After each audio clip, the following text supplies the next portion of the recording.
Connect. Hello, everybody. It's Reid from ReidAboutSex.com, and I am here with my good friend. Aww. So when we got to know each other, we've got some questions for about dating sex workers, and so you happen to be in town. And when I met you, this is me being weird. I have so many different names for you. How do you want people to know you? Because is it Ari? Is it Andre? Is it like how? I know. Yeah, it's funny. It's actually, I love it because it's a testament to how many people have really kind of bore out like years upon years of friendship with me and have like earned the right to still be friends with me now, is by how many names you actually know me by. But for these purposes, my sex worker / sex educator name, as you know, is Andre Shakti, and my legal name is Ariana Travaglini, and I am very comfortable being addressed as either or both. Yay! Yay! And as we start this, for people who have several browser windows open, where do people find you mainly, and like what website would you direct? I was going to say, well, right now I'm in Reid Mihalko's hot tub in Portland. ReidMihalko'shottub.com. Which now will be a live streaming porn site that Reid will start after this. People can find me on Twitter as Andre Shakti. That's Andre like the giant, Shakti. On Facebook as Andre Shakti, or on Iampoly.net, which is my non-monogamy advice column and the home of my Patreon calendar of events and my Patreon and all the things. Support this brilliant human being. Oh, thank you for stopping by for lunch. We just had lunch with Allison Moon of Girl610one.com. Yeah, you guys drive a real hard bargain. You're come up to my beautiful house and have a wonderful, delicious lunch and then sit in my hot tub. I just had to think about it for a really long time. So the questions were, I had some great questions submitted recently from a couple of different people. The first question was written by somebody who, it seemed like it was a cisgendered guy, who was wondering if it was appropriate and if it is, how to ask somebody who's a sensual provider out on a date, or to ask them out to see if it would be appropriate to figure out if they were available to date. It was. I don't have the question right with me, but it was really well worded. You even memorized it verbatim? No, but it was a sensitive question, right? So for you, who works in and knows a ton of other people who identify as sex workers, the first question is, to you, what does sex worker mean? Like, what's the how would you define it? And then we'll answer this. Perfect. To just give people backstory who are doing this, including hopefully the person who asked you the question. I've been in the sex industry for 10 years. I started off as a stripper, and now I make most of my money in the industry via pornography and pro-domination. So those are my two areas of revenue. Yeah, sure. Okay. My two favorites. And then in terms of sex worker, I identify it as, well, first I want to say that sex worker is an identity, and it's a heavily politicized identity that most people who have the privilege of being able to be very out about their work take on, and folks that are very active in the community. So we never want to label someone a sex worker who doesn't themselves identify as a sex worker. And there are plenty of people out there who are doing what to our eyes might seem sex work, but if they say I am not a sex worker, we believe them. So that being said, for me, my definition is the sale or commodification of either actual sexual activity or the fantasy, selling the fantasy of sex. So that could be anything, in my definition, from burlesque performers, because even though they could be very intellectual and creative and political, they also are at their core, they're selling sex. They're selling sex, and it's kind of like they're sneaking in oftentimes a subversive message under the guise of sex, right? And not all burlesque performers would identify themselves as being a sex worker. And so anything like that, from more overt, like clients, direct client work, like doing sensual massage, doing sensual like energy work. Again, we know lots of people in common from the Tantra community. Lots of those folks, from my personal definition, are performing sex work, and lots of them don't identify that way, and that's perfectly okay. So Yeah. Yeah. And then there's cam girls, and there's adult performers. Cam girls, it's adult performers. Half my dom revenue is, as you know, I do a subset of domination called fetish wrestling, where I literally wrestle men for money. It's the best job in the whole world, and it helps me blow off some steam in these fun times that we're all in. And so there's that. There's fetish modeling, you know, just erotic modeling, where you don't have any physical contact with the photographer. There's some of my friends who do sex blogging or sex toy reviewing and blogging also identify as being sex reviewers or sex workers. And I mean, again, I think the thing that I love about the question is you should really ask the person absolutely how they identify and lead with that. Yeah, absolutely. Okay. So let's get into our question. Yes, please. So when is it appropriate, if at all, that if you're seeing somebody for some sort of sensual service, and you want to ask them out, or you want to see if they're interested in figuring out if they want to date you, like how do you do that? Sure. I love you so much because your eyes are like you're about to start. So this happens to us a lot, and it oftentimes happens in more what we define as full service relationships with clients. So that oftentimes means that you are seeing your client face to face, you're interacting with them directly, and they have a certain physical access to your body, and you have a certain physical access to theirs that, by legal definition, would be defined as sex. So this could be anything from sensual masseuses, again, who give like a little handy at the end. Could be anything from an escort or a street prostitute, et cetera, et cetera. So when people ask how I've been in the industry as long as I have, one of the things that I say is that I've always been really good at executing boundaries. Because people who enter into the sex industry, just like many other industries like social work, et cetera, they burn out. Nonprofit work, they burn out over a long period of time. And there are certain things that you can do to help stave off burnout and be proactive about it. And also those things depend on how much privilege you have as a sex worker. Assuming the person has the same level, whatever sex worker we're talking about has the same level of privilege that I do, I recommend people take breaks from their sex work. I recommend they have other avenues of income. And I recommend that they very, very clearly define what their boundaries are, which could be physical just as much as emotional, because sex work involves a lot more emotional labor than most people realize. You are literally developing a relationship with every single client that comes to you. And some of that relationship may be genuine, but more often than not, it's professional. And you need to hit this really sweet balance between performing that relationship while actually caring about that person, while making sure you're not investing too much of yourself into that. And it's a really fine line. It's a very delicate balance, and not everybody is made out to be in the sex industry. This is especially hard when we know that our clients oftentimes, sometimes through no fault of their own, do not have equally great boundaries as we do. You know, for the average client, who is someone who obviously is not getting all of their needs met around desire and being recognized as a desired sexual being, and having maybe any fetishes they have be celebrated instead of shamed. For someone who comes looking for a sex worker, it's oftentimes initially under the guise of the physical. Like, I have a fantasy about strap-on play. I have a fantasy about ravishment play, that I want somebody safe who sees me and accepts me to act out with me, right? Or somebody who's more experienced. Exactly. Not or, but and. Yeah, instead of trying to take someone home from the bar and be like, so are you into this thing or not? And what they sometimes don't even realize is that the sex is merely the surface, like the top surface of the product they're actually looking for. What they're looking for is somebody to listen to them, somebody to accept them unconditionally, and somebody to, again, celebrate whatever it is about them that is making them, you know, internalize all these messages that our society gives us about what it means to be. Ooh, gosh. I didn't do that. That wasn't planned. It's just the hot tub, making sure it stays hot tub temperature.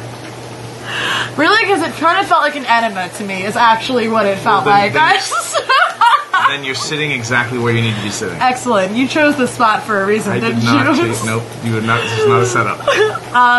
So anyway, a lot of times clients, when they have that initial meeting with the sex worker, they oftentimes feel like sexual satisfaction or sensual gratification based on what services were discussed, but they also immediately feel an intimacy with that person that isn't actually real. It's kind of like displacement. Like, it's like they'd rather be feeling that for a partner, or maybe the partner they already have, their wife, their girlfriend, etc. But because they don't feel like that person's safe, all those feelings suddenly get displaced on the sex worker. And the sex worker is not a consenting member in that displacement, right? Yeah. So that is the really long and fancy way of saying that it's not a good idea to hit on your sex worker unless you want that relationship to end. And a lot of people, particularly cis men in our culture, have difficulty not internalizing perceived rejection around, like, vulnerability, making themselves vulnerable to other people, making advances on other people. But you really have to understand that it's not about you, and that if you want to keep seeing that sex worker, and if you really care about them and you want them to keep enjoying their work and loving their work and being able to provide these services not only to you, but people like you who need them, you need to understand that having excellent boundaries is the way that we do that, is the way that we ensure we can keep doing that. All that being said, I do know of 2 or 3 couples who have been together for years, who met because the guy, they're heterosexual couples, who met because the man was originally a client of the provider. Now, why are those things outliers? Because the men in those situations never crossed those boundaries, and the women were the ones who initiated that boundary cross on their ends, because they felt comfortable that the power was on their side. So rest assured that if you actually have a real connection with a sex worker, it happens extremely rarely. Again, 10 years in the industry, I know of 3 couples. But if it's going to happen, it's going to happen, and it should happen because the sex worker crosses that boundary herself first, or themselves first. And so this is where it's interesting, because my advice for relationships and just human interaction is to be honest, but also do the work ahead of time to figure out how to be, like, air quotes, appropriate, to be savvy about things. So, like, if I had a crush on somebody, what I would do is I would say, hey, just so you know, I have a crush on you, and I can handle all of the responsibilities around that. Like, I don't want to ever lie to somebody. And so this is one of those tricky areas where, like, I'm saying, hey, be honest with people and let them know that, and this is where it's tricky, like, I would be available if you were ever interested in considering, investigating dating, and we never have to talk about it ever again. I can take responsibility for how I'm being and the ways of being clean around that, especially in a paid dynamic. Yep. Right? Because then there's also acknowledging that if I was the client, like, there's a certain kind of financial privilege and power and dynamic that's there in me being the person that's paying. Yep. And so, like, you kind of have to be super literate on all that stuff to be able to kind of say, hey, I've been doing my homework and I just don't want to ever lie to you. Right? And again, like, I've never really figured out a great answer, like, that fits every situation. Yeah. I was going to say, like, so just in response to that, number 1, I say this very, very confidently, the vast majority of male clients that sex workers see are not even remotely at the emotional intelligence around that as you are. So, like, if somebody like you, Reid, just from my intimate knowledge of you and how I know you feel about the sex industry, the respect you have for sex workers, how good you are at boundaries, both professionally and personally, I would, if I already had that impression of you, I would not feel threatened at all by you expressing your feelings in that way, because I would feel confident that regardless what my answer was, I wasn't going to lose your business. Yeah. Because that is really the thing, is that a lot of times what happens is clients will fall for a provider, and then they will kind of messily and without really thinking about the power dynamics inherent in the relationship, without ever really thinking about the providers, remembering the provider is above anything else, a business, that is a working relationship, they will blurt out or throw up, word vomit their feelings. And then when the provider doesn't reciprocate that, no matter how respectfully or considerately they communicate that, that money goes away. It gets weird, And that is what happens. And because regardless of what stigmas and stereotypes about sex workers are out there, most sex workers are working class, blue collar individuals.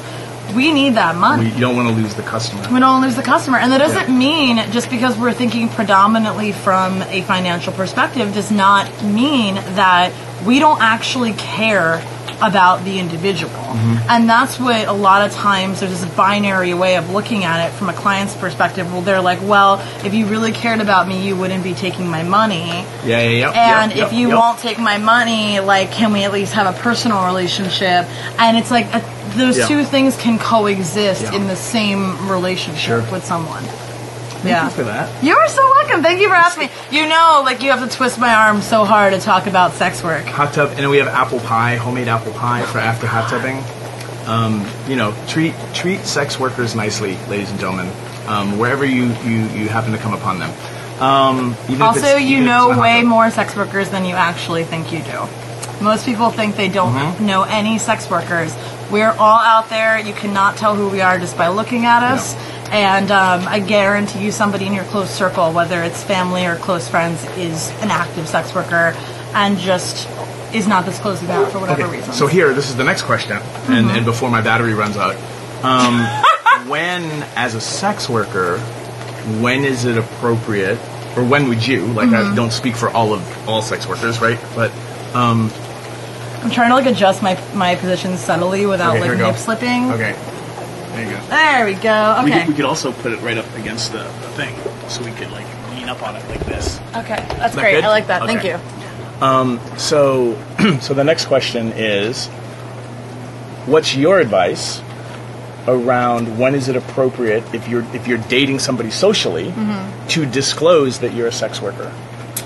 Okay. So the first thing that you want to remove the other party from this in the beginning. So you want to think about your own personal disclosure politics removed from any potential romantic or sexual partners first.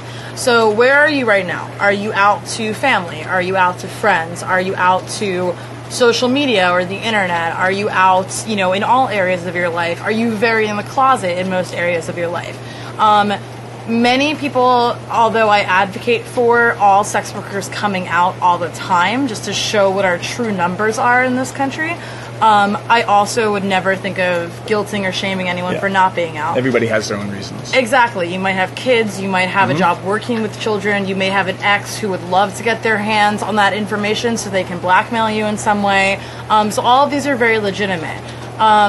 So you have to consider that first when you start dating. You have to, number one, consider how much of your core identity is related to sex work. Is this something that you can keep very comfortably and very easily separate from your romantic or sexual situations, particularly while they're in the more casual phases? Number one, if it's going to cause you pain or discomfort or create space between you and your partner if you don't disclose that. Then you take your own personal disclosure politics into account. And then third, especially if you are femme-identified, and I hate that I have to say this, but you have to be really careful about initially disclosing sex work to a potential partner. Even though my personal politics are to come out all the time as soon as possible ahead of everything else, because in my opinion, that way you set yourself up for maximum success. You don't form an intimate connection with somebody before you disclose this to them and then run the risk of having them react poorly to it, and now you just... I'm a type A in my mind. They feel like you've been tricking them. Exactly, which is also bullshit. If that happens, you didn't trick anybody. So yeah, I mean, it's kind of like, low battery mode coming up. Okay. So it's kind of like the same thing, in my opinion, of telling someone where you live. So let's say you pick somebody up on OkCupid, or you pick someone up on Tinder, you go out on a date or 2 or 3 with them. If they ask me where I live, I'm going to say Oakland. I'm not going to give them a section of Oakland. I'm not going to tell them what intersection I live near or like what building I live near, because I don't know if this person, particularly if they're a masculine person, I don't know what their intentions are, and I just start out with an immediate distrust for that until I build up a relationship with that human where either they have disclosed equally that information to me and or I feel comfortable enough myself disclosing that, right? So, like, if you're super out, then, like I am, the first thing I do on a date is tell people that I'm a hoe. Like, that is the first thing. Because I want to know right away what their politics are around that, what their feelings are around that, and I'm willing to, like, dive into a conversation about it at that moment. I'm not expecting that person to be like, oh yeah, I'm totally cool, and then we move on to talking about, like, the food that we just ordered, right? Like, I am willing to have that dialogue because I want to set myself up for romantic success.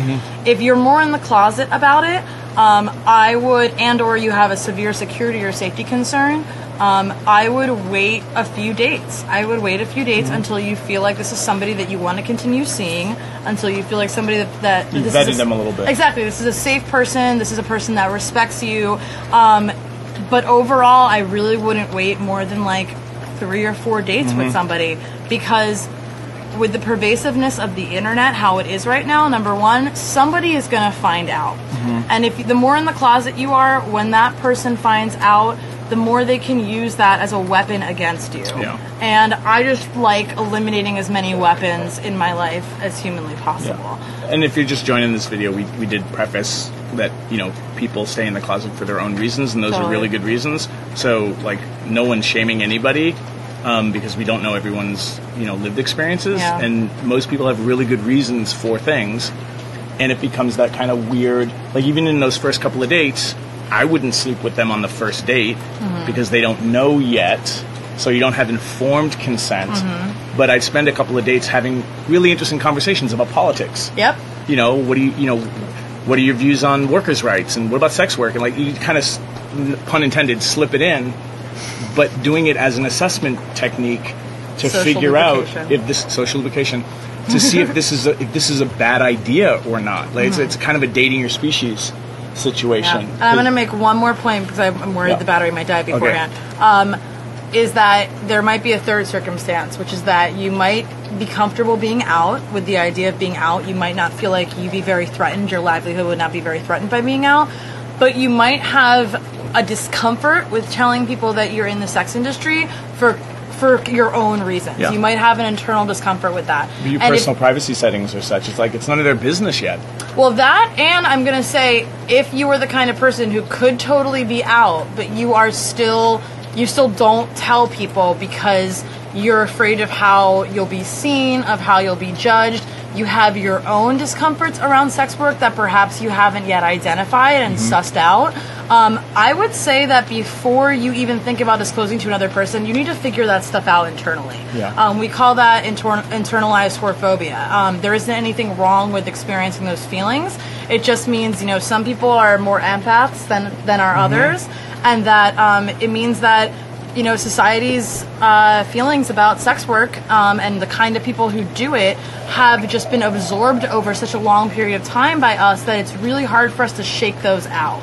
And I would highly recommend, before even considering disclosing that to someone that you see as a trusted confidant, that you make sure that you're okay with it yourself. Because that's going to determine how you present it to that person, and that there could be a power dynamic that they might take advantage of in that if you disclose it to them, but they notice that you're really uncomfortable with it and anxious seeming and self-conscious about it. They're going to file that away. Hopefully not if they're a decent person, but there's always a risk of that happening. Battery is low, so thank you so much. Thank you for joining us in the hot tub. Where can people find you again? Sure. So my name is Andre Shakti, professionally. It's AndreShakti.